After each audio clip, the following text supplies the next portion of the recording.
ربنا صل على أحمد خير المرسلين وعلى حيدر كرار أمير المؤمنين. ربنا صل على أحمد خير المرسلين. بسم اللہ الرحمن الرحیم. سب اہل ایمان، اہل انتظار کو نبی کریم صلی اللہ علیہ وآلہ وسلم اور امام جعفر صادق صلوات اللہ علیہ کی ولادت باسعادت کے موقع پر ہدیہ تبریک پیش کرتے ہیں. بالخصوص فرزند زہرا حضرت بقیت اللہ العظم عجل اللہ تعالی فرج الشریف کی بارگاہ میں بھی مبارکباد عرض کرتے ہیں. تمام انبیاء کا جو اہم ترین وظیفہ وہ تعلیم اور تربیت ہے، اور اس انداز سے لوگوں کی تربیت کے ان کے مردہ دل، مردہ روحیں، مردہ نفوس زندہ ہو جائیں. یہی وظیفہ ہمارے ائمہ کا ہے. اور امام مہدی صلوات اللہ علیہ جب تشریف لائیں گے اور پوری دنیا پر جب ان کی عالمی الہی عادلانہ حکومت قائم ہوگی تو ان کی حکومت کا محور اور مرکز لوگوں کی تربیت ہوگی. کیونکہ جب لوگوں کی تربیت ہو جائے، ان کے دل زندہ ہو جائیں، تو وہ خود بخود نیکیوں اور خوبیوں کی طرف بڑھتے چلے جاتے ہیں. پھر ان کو کہنے کی ضرورت نہیں ہے کہ فلاں کام کرو فلاں نہ کرو، وہ خود بخود بڑھیں گے. کسی بھی عالم دین کی تربیت میں یہ اہم ترین نقطہ ہونا چاہیے کہ وہ خود بھی زندہ ہو اور دوسروں کو بھی زندہ کرے. چونکہ میلاد باسعادت پیغمبر اسلام، خاتم النبیین، سرور کائنات، حبیب خدا اور امام جعفر صادق صلوات اللہ علیہ، ان ہستیوں کی ولادت کا دن ہے. تو میں چند مثالیں جو ہیں نبی کریم صلی اللہ علیہ وآلہ وسلم کے اصحاب، ان کے اہل بیت، اس دور کے لوگوں کی پیش کروں گا. کس طرح میرے نبی کی تربیت کے آثار اور ثمرات ان لوگوں پر ظاہر ہوئے. جب سورہ آل عمران کی 92 نمبر آیت نازل ہوئی کہ پروردگار نے فرمایا لن تنالوا البر حتی تنفقوا مما تحبون. بر سے مراد نیکی ہے.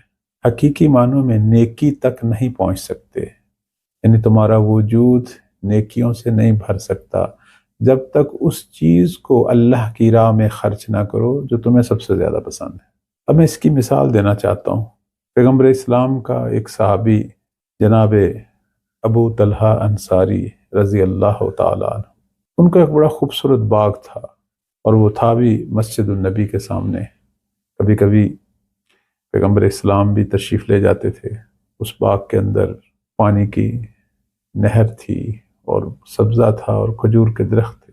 رسول اللہ کو بڑا اچھا محسوس ہوتا تھا اس باغ میں بیٹھنا، اور وہاں کے پانی سے آپ نوش فرماتے تھے.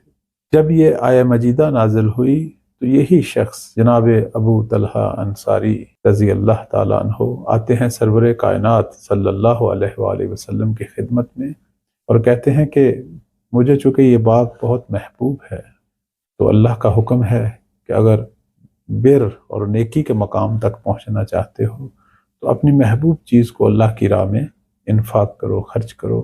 میں اس باغ کو اللہ کی راہ میں دیتا ہوں.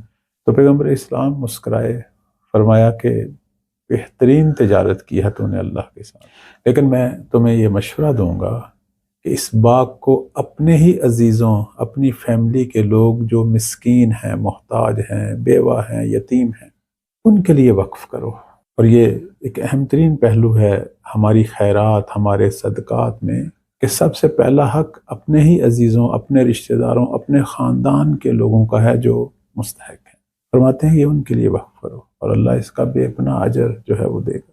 دوسری مثال میں حضرت ابو ذر رضی اللہ تعالیٰ عنہ ان کی دیتا ہوں کہ ایک دفعہ ان کے گھر میں مہمان آئے، تو شاید آپ مصروف تھے کہیں یا آپ کی طبیعت ناساز تھی، تو انہوں نے فرمایا میرے گھر میں جانور ہیں، ذبح کریں اور اپنی پذیرائی کریں اپنے لیے، تو عام جو ہے اس کا انتظام کریں. تو انہوں نے دیکھا کہ ایک اونٹ جو ہے وہ صحت مند ہے اور ایک کمزور سا ہے. انہوں نے کمزور سے اونٹ کو ذبح کیا اور اپنے لیے کھانا وغیرہ بنایا.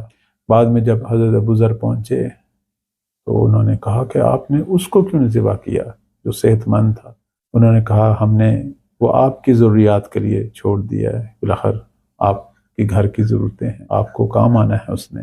تو جناب ابو ذر نے افسوس کے ساتھ کہا نہیں، اسی کو ذبح کرتے. میرے لیے جو ضرورت کا دن ہے، کام آنے کا دن ہے، وہ دن ہے جب میں قبر میں جاؤں گا۔ اب یہ جو تربیت ہے یہ ہمارے پیغمبر کی ہے کہ کس طرح اپنے اصحاب کی تربیت کی کہ بہترین چیز کو اللہ کی راہ میں سخاوت کرنے کے لیے، خیرات دینے کے لیے تیار۔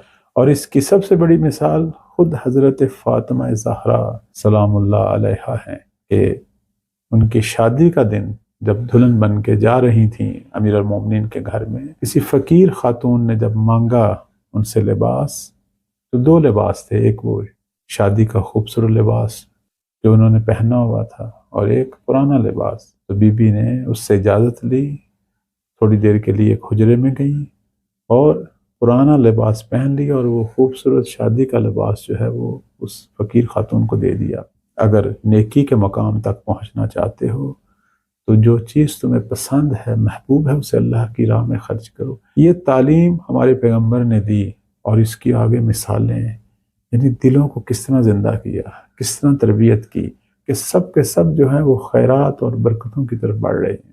اور یہ ہمارے پیغمبر کے بابرکت وجود کی برکتیں ہیں، یہ ان کی تربیت کے آثار ہیں۔ ہمارے ائمہ بھی ایسے تھے اور علماء بھی ایسے ہونے چاہیے۔ اللہ تعالی ہم سب کو نبی کریم صلی اللہ علیہ وآلہ وسلم کی ان کی سیرہ پر عمل کرنے کی توفیق عطا فرمائے۔ السلام علیکم ورحمۃ اللہ وبرکاتہ۔ ربنا صل على أحمد خير المرسلين وعلى